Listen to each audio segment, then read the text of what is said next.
Assalamualaikum warahmatullahi wabarakatuh. Perkenalkan, nama saya Ernawati dari jurusan Pendidikan Vokasional Teknik Mesin di Universitas Sultan Ageng Tirtayasa. Dalam video kali ini, saya akan menjelaskan tentang revolusi industri dan hubungannya dengan perkembangan ilmu teknologi besi baja.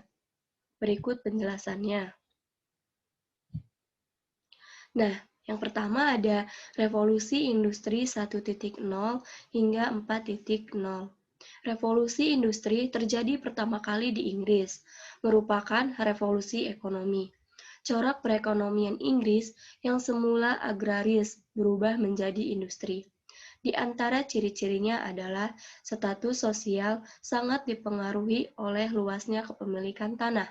Saat itu, cara membuat barang juga masih konvensional, yaitu mengandalkan tenaga manusia dan tenaga hewan. Pembuatan barang juga masih dikerjakan di rumah-rumah, belum dilakukan di pabrik. Revolusi industri dimulai dengan penemuan cara pembuatan barang dari penggunaan tenaga manusia ke penggunaan mesin. Dengan demikian, barang bisa diproduksi dengan lebih cepat dan dalam jumlah massal. Mulailah pabrik-pabrik didirikan di perkotaan dan tentunya membutuhkan tenaga kerja yang besar sehingga terjadilah urbanisasi. Selanjutnya ada revolusi industri 1.0. Revolusi industri merupakan suatu perubahan besar yang cepat dan radikal yang mempengaruhi corak kehidupan manusia. Sejarah mencatat sekitar tahun 1800 sampai 1900 merupakan periode revolusi industri 1.0. Sektor industri yang mengawali revolusi industri 1.0 diantaranya. Yang pertama, industri tekstil. Di awal era industrialisasi dan mekanisasi, inovasi di sektor industri tekstil mengalami perkembangan yang luar biasa. Hal ini diawali dengan pembuatan mekanisasi mesin pintal. Yang kedua, industri besi dan baja.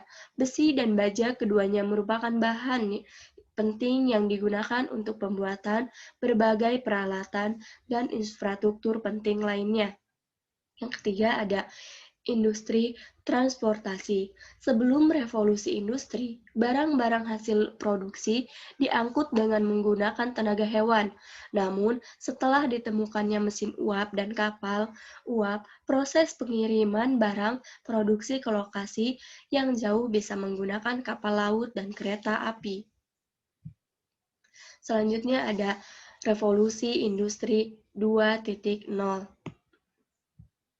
Revolusi industri 2.0 ini merupakan kelanjutan yang tidak terpisahkan dari revolusi industri sebelumnya yang mulai di Inggris pada abad ke-18.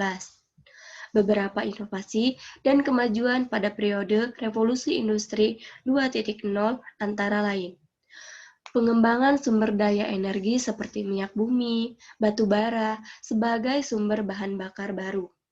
Yang kedua, periode awal teknologi listrik, yaitu penemuan arus listrik AC dan DC yang bisa difungsikan untuk pembuatan motor listrik. Elektrifikasi. Yang ketiga, inovasi baru produksi besi dan baja dalam skala besar. Yang keempat, produksi massal mobil dan pesawat sebagai alat transportasi massal. Yang kelima, meluaskan pemakaian mesin industri untuk manufaktur. Yang keenam, meluasnya penggunaan telegraf yang memungkinkan untuk melakukan komunikasi jarak jauh. Dan yang terakhir, penggunaan teknologi listrik yang diterapkan ke dalam teknologi transportasi dan telekomunikasi merupakan lompat besar bagi perkembangan di sektor industri. Nah, yang selanjutnya ada revolusi industri 3.0. Berikutnya, revolusi industri ketiga yang diawali dengan munculnya teknologi informasi dan elektronik yang masuk ke dalam dunia industri, yaitu sistem otomatisasi berbasis komputer dan robot. Beberapa inovasi dan kemajuan pada periode revolusi industri 3.0 antara lain: Yang pertama ada teknologi komputer, kedua akses internet, ketiga peralatan elektronik, smartphone, yang keempat inovasi sistem perangkat lunak, dan yang terakhir inovasi dan pengembangan sumber energi baru. Nah, yang terakhir ini ada revolusi industri 4.0. Istilah lain dari revolusi industri 4.0 adalah revolusi digital dan era disrupsi teknologi. Semua bidang akan menggunakan otomatisasi sistem pencatatan dengan komputer.